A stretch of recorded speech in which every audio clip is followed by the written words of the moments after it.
How do you say hit and run in Chinese? No idea. You have to learn that one. If you've ever played poker, you are familiar with the term hit and run. It's when someone sits at the poker table, wins big, and leaves quickly, leaving everyone else disappointed and without a chance to win their money back. And in this game, something similar happened. The star, Peter, played for just 3 hours and walked away with $1 million. But was this a classic hit and run or just a misunderstanding? Let's dive in and see how Peter managed to get so lucky. His biggest pot happens early on versus Tom Dwan and Doug Polk. I've already featured it in another video, so we won't go into the details, but just know Tom got coolered when he had a straight, and Peter rivered a boat, resulting in an over $300,000 profit for Peter. Oh, yeah. And a little bit of a slow roll as he says nuts. Oh, my lord.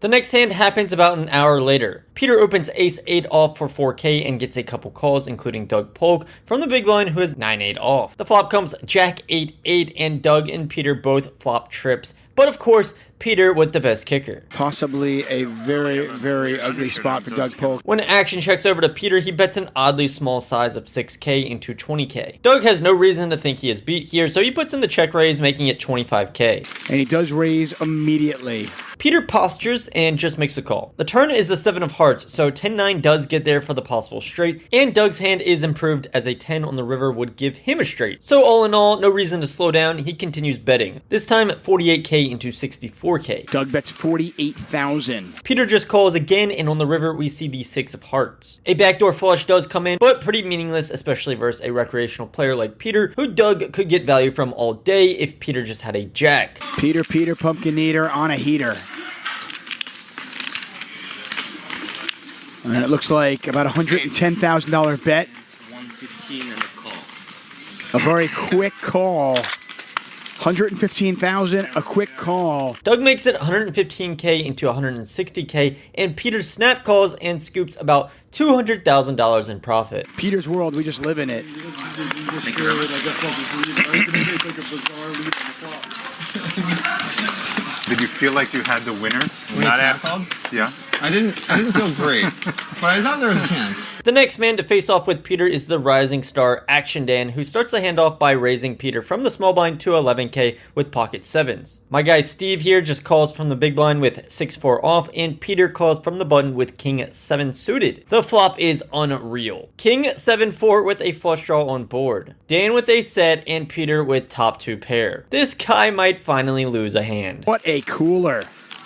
What a cooler. Case 7 out there. Dan bets 18K into 33K, and Peter raises to 68K. Quite a big raise. Despite it looking super strong, maybe Dan could consider 3-betting the flop here. It would truly suck if the turn is a heart and Peter checks back and a street of value is missed for Dan. It would also be nice to regain the betting control, and is a guy like Peter ever bluffing here? I'd say no. He has a very strong hand. Pretty much all the time. All of that said, Dan does make the standard play and just makes a call. The turn is the 4 of diamonds, now giving him a full house. Now, Peter can still beat Ace King, King Queen, but he does lose the aces. But Peter bets 150,000.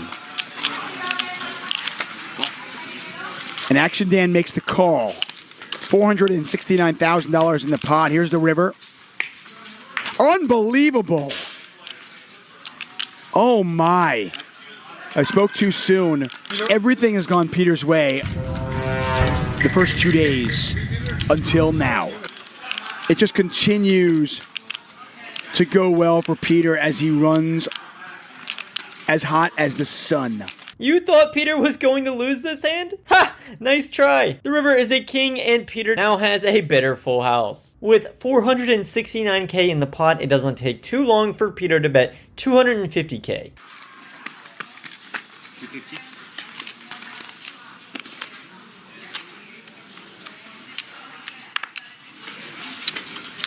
What a 6 spot. Action Dan could have, should have won an enormous pot.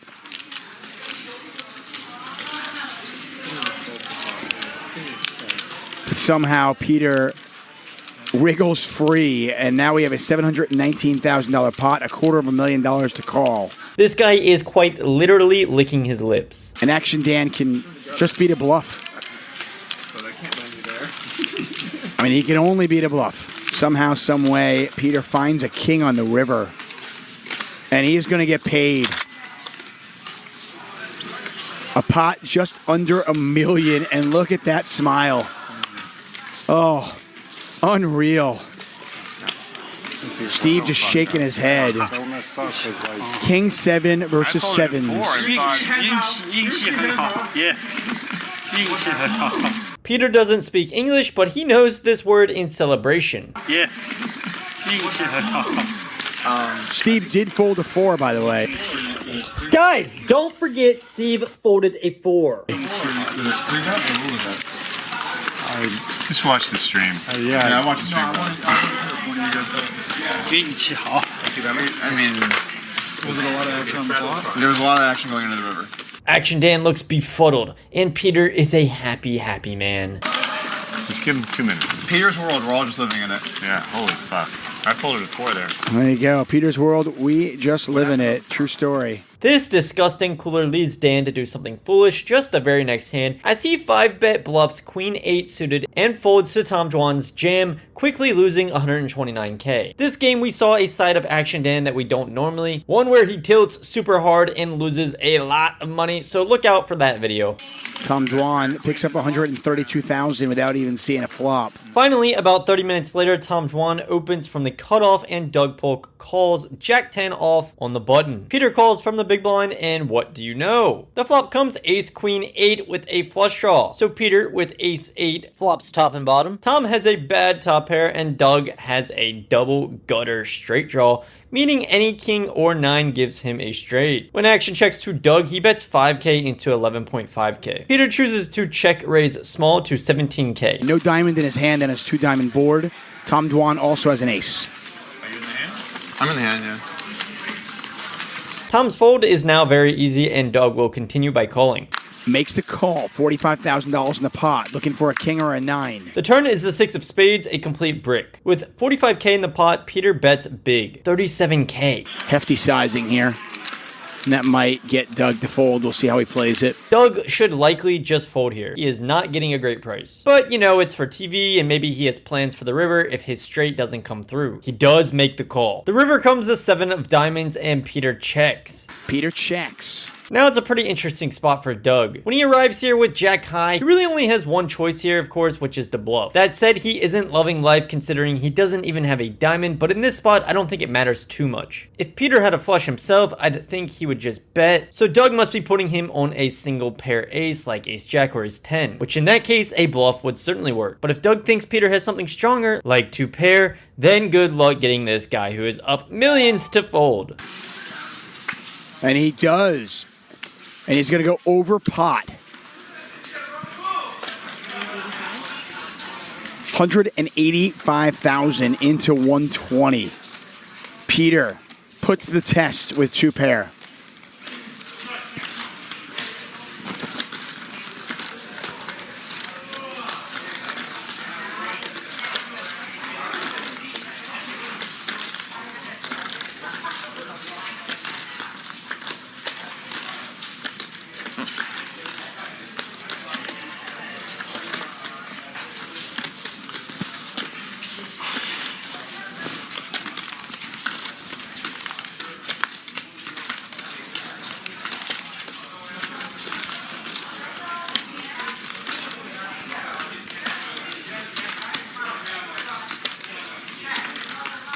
$305,000 in the pot. It's 185 to call.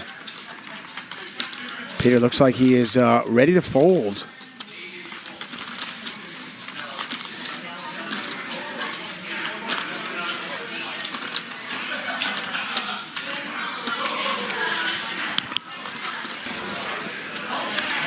And he does let it go. Wow, I did not see that coming. For some reason, Doug's snap shows the bluff and even says, quote, try harder. I really don't get this. I mean, are you trying to tilt Peter, one of the only wheels at the table, by showing? Also, the guy hardly speaks English. Does he understand what try harder means? Seems like a strange needle or insult to a complete stranger. I get it, it was a sick bluff, but I don't think it was the correct move here from Doug. Who knows, maybe I'm just overthinking this, but it could possibly have something to do with Peter leaving, which we will see here in a minute. Is that bluff? Is that what that word is? Try harder. Wow, you asked your au pair, like, give me the most needling words I can learn. Nice. Nice. Figured my image was good. That diamond saved you. Perfect time. I know Peter loves folding. See if that affects Peter going forward. He's still up a lot of money. Gotta keep missing that. About an hour goes by with no big hands, and we randomly see an employee come and start racking up Peter's chips while he is away from the table. Peter comes back and collects his chips and says, quote, "Tom, I'm sorry." Basically apologizing to his friend Tom Juan as he has to leave. I didn't realize what a big celebrity you were. Come. I saw it. Yeah, we figured. I found it 没 today. 关系，you chips。OK 我昨天说好的。 OK OK 啊拜拜。没关系没关啊，系。不好意思啊，这个给。 Thanks for playing. 不要客气。 Sorry. 不要客气。他冒了。不要客气。 Tomorrow? Peter. 他 Hands 冒了。 still continuing to sort this out as I'm gonna have to write these down. things happen around him here. Bye, Peter. Good game. 看，到投机。 How do you say hit and run in Chinese? You have to learn that one. He just seems so tired. There is that. It's like an ailment You win. when you. And a nice call by Hands. I have no clue what Peter is saying, but it is clear he needs to leave, and to me, it looks like he is showing he needs to eat. Maybe I'm way off. Tom jokingly responds by telling Peter that he still needs to lose more chips to Tom. Tom wants his money, but Peter inevitably tips the dealer and heads out after shaking everyone's hand up a cool $999,500. Must hurt not to get that extra $500. In the aftermath of this, one of the few non-pros at the table, Steve, literally asks what Chinese is for hit and run. How do you say hit and run in Chinese? Obviously joking, but as we know, jokes have serious meaning as well. And it felt like a hit and run when Peter had all the money. This topic would later be brought up, and it was concluded Peter had a, quote, personal matter to attend to, and that it was known about the day before. So if that's the case, fine, right? I mean, Peter could have lost $1 million and no one would have cared that he was leaving. But it is possible it was just not communicated well with all of the players when Steve clearly didn't even know, and others are watching him leave with looks on their face like, WTF. Here's what Doug had to say on the matter. 100% for sure that really ruined the vibe of the table when someone smashes a game and leaves. We've all been there. Sucks. Especially when the game is shorthanded and the guy doing it is one of the big recreational players. Sucks. That said, it was my understanding he could not play that long that day. I think. I didn't talk to Peter, obviously. I don't speak Chinese. But I did hear some players talking about it, I thought, earlier on. I'm not entirely sure. I wasn't told anything. But I'm pretty sure that Peter basically was just trying to help the game out by being here for a few hours to make it run. And if that's the case, we should not be giving Peter so much shit. I saw so many comments about this. I think he was just trying to help. I think he had something that he had to do. And I think that he just showed up out of to show support. So let's not pile on Peter. Let's assume the best here. I don't think Peter's the kind of guy where this is really going to be changing his life. It's not like this is a guy that plays $100 tournaments and he's like, yeah, oh, I won $2.5 million. I'll see you guys later. No, I got a thing. I think this is the kind of guy that often plays for these kinds of stakes. And I do not think that we should be grilling him relentlessly over leaving a game when he was just showing up to try and help it run. And here are our super trustworthy sources, Nick Airball and Tom Juan, later confirming it on Twitter. Doug saying, quote, my understanding is that he had said beforehand he only had a few hours. If that is the case, he shouldn't be attacked for winning and leaving. If he decided to leave off the cuff, it's a little bad-mannered. Don't think that's the case though. At Tom Juan probably knows more. Nick Airball saying, quote, he stated beforehand he could only play 2 hours. Doug responds, there you have it, folks. And Tom said, yeah, they had said he wasn't playing long, end quote. So let me know in the comments, guys, was it a hit and run? Who's to blame here, if anyone? Should it matter? And be sure to subscribe as we are nearing 20,000 subscribers.